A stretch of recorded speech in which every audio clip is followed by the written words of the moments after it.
line 4.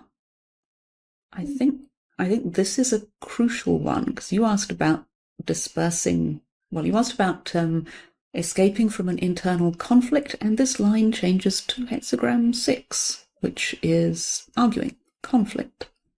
So this is a very direct part of the answer. Yeah. And it says, dispersing your flock from the source, good fortune. Dispersing gains the hilltop, and no barbarian has occasion to think of this. Flocks. I mean, the word for flock does actually contain sheep, so I reckon there are sheep here. And they run together instinctively, they follow one another, that's what they do. But here they're dispersed. So it can refer to the instinct to go and be with others, and it can also refer to a store of wealth, which is what a flock was. You know, you have lots of sheep and they're all together, then you have a store of power and some status, some security. I wonder if this line isn't telling the story of, the barbarians are raiding, but if we disperse our flock, they won't be able to find it. They can't steal it. They can't even see there is a flock. And actually, of course, if you disperse it, then there isn't a flock. It's like, and if you make a fist, then you've got a fist. Mm-hmm. Yeah. And now if you open your hand, that fist you had, where's it gone?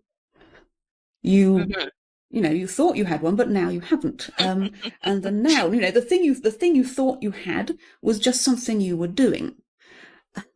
Yeah. And I think the flock is the same. You thought you had a flock, but actually, that's great. Yeah, they're dispersed. And there are still just as many sheep. None of them's lost. But because you don't have everything concentrated in one place, you're immune to attack. Because there isn't something there that the barbarians can go for.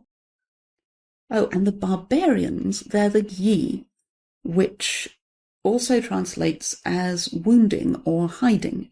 It's from the name of hexagram 36. Oh. It's the same word.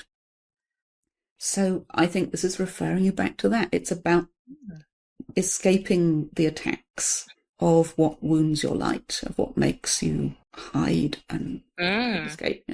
It's by just not being there to be attacked. Dispersing gains the hilltop, gains the higher view. It's kind of a whole other dimension. Right.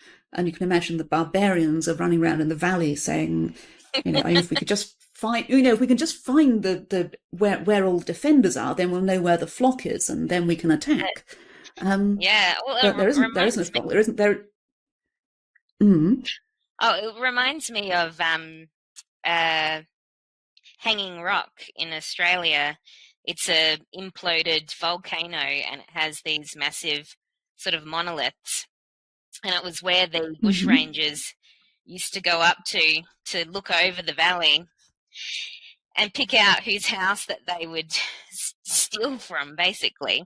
But you can't see. They were totally. It's totally a massive position of advantage, because as you're standing there, no one in the valley can see you, but you can see everything else. Yeah. Yes, the other seeing from another dimension. Yeah. Yes. So I do think this is a really direct answer to how to get past the internal conflict, and how you disperse conflict by not gathering a flock, not amassing your energy around one position and saying, this is my stuff, this is my status, this is my power, this is my strength, this is, and I'm going this way. You scatter it, you disperse it. And then I guess the inner critic or censor or voice that says, you can't, that's wrong, has nothing to go for, has no target. Right. So less entrenching, no defenses. It kind of takes two sides to make a conflict. And if one side has just True. disappeared into the landscape, then Cool. it's all just flowing through. It's not entrenched anywhere. And then line 5.